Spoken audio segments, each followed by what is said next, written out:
ಹೇಳ್ತಾನೋ ಕೇಳ್ರಿ. ಏನಂದ್ರೆ ಒಂದು ಬಿಸ್ನೆಸ್ ಬಗ್ಗೆ ರಗಡ್ ಹೇಳಿದನ್ನ. ಈಗ ನೋಡ್ರಿ, ಅವ್ರು ಹೆಂಗೆ ಬೆಳೆದಾರು, ನಾವು ಹೆಂಗೆ ಬೆಳಿತಾವೆ. ಗುಟ್ಕಾ ತಿನ್ನವನ ಮನೆ ನೋಡ್ರಿ, ಗುಟ್ಕಾ ಕಂಪ್ನಿ ಇದ್ದವನ ಮನೆ ನೋಡ್ರಿ.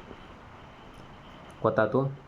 ಸೆರೆ ಅಂಗಡಿ ಮಾರವನ ಮನೆ ನೋಡ್ರಿ, ಕುಡಿಯವನ ಮನೆ ನೋಡ್ರಿ. ಗೊತ್ತಾತು.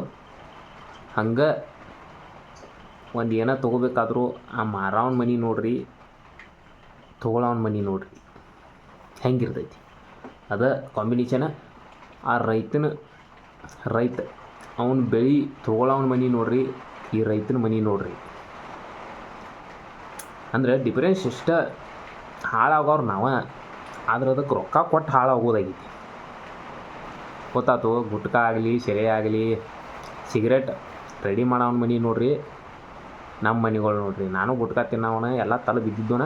ಆದ್ರೆ ಹೇಳತ್ತಾನ ಅಂದ್ರೆ ಸ್ವಲ್ಪ ತಿಳ್ಕೊಂಡು ಒಂದು 4 ಡೈಲಾಗ್ ಹೋಗಿದ್ರೆ ಆತಪ್ಪ ಅಂತ ಹೇಳತ್ತಾನ. ನೀವು ಕುಡಿತಿರ್ಬೇಕು, ತಿನ್ಬೇಕು, ಒಟ್ಟ ಎಲ್ಲ ಮಾಡಿರಲಿಲ್ಲ ಅನ್ನೋದಿಲ್ಲ. ಖರೀ ಅವ್ರ ಮನೆ ನೋಡ್ರಿ, ನಮ್ಮ ಮನೆ ನೋಡ್ರಿ, ಹಿಂಗಿರ್ತಾವೆ. ಹಿಂಗೆ ರಾಗ ಹಿಂಗೆ ಎಲ್ಲ ಹಿಂಗೆ.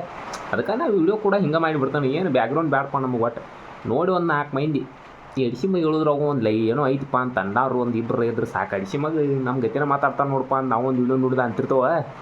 ನಮ್ಮಂಥವ್ರು ಒಂದು 4 ಮಂದಿ ಇರ್ತಾರಲ್ಲ, ನಮ್ಮ ವಿಡಿಯೋ ನೋಡೋನು ಈ ಅಡಿಸಿ ಮಗ ನಮ್ಮ ಗತಿನ ಮಾತಾಡ್ತಾನೆ ನೋಡ್ದ, ನಮ್ಮ ಸೈಡನ್ನ ಅಂತೇಳಿ. ಅದಕ್ಕೆ ಹೇಳಿ, ಸೆರೆ ಕುಡಿಯೋನ ಮನೆ ನೋಡ್ರಿ, ಸೆರೆ ಮಾರೋನ ಮನೆ ನೋಡ್ರಿ, ಸಿಗರೇಟ್ದವ್ನ ಮನೆ ನೋಡ್ರಿ, ಸಿಗರೇಟ್ ಹೊಡ್ಯೋನ ಮನೆ ನೋಡ್ರಿ. ಎಲ್ಲ ಬರ್ಬರಾಗಿರ್ತಾವೆ. ಅದಕ್ಕೆ ಹೇಳೋದು, ಸ್ವಲ್ಪ ಥಿಂಕ್ ಮಾಡಿರಿ, ದುಡ್ರಿ, ತಿನ್ನಿರಿ, ಒಟ್ಟು ಆರಾಮಿರ್ರಿ. ನಾವು ಆರಾಮಿರ್ತಾವೆ. ಅಂದ್ರೆ ತಿಳ್ಕೊಬೇಕು. ಶಿಕ್ಷಣ ಅಂತಾರೆ ನೋಡಿದ್ರಿ, ಹಂಗೆ ಆಗ್ತದೆ. ನೀವು ಸ್ವಲ್ಪ ತಿಳಿಸಿ ನಂಗೆ ನಿಮಗೂ ಇಂಥದ್ದು ಯೋಚನೆ ಮಾಡಿ ಒಂದು 4 ಬಿಡ್ರಿ.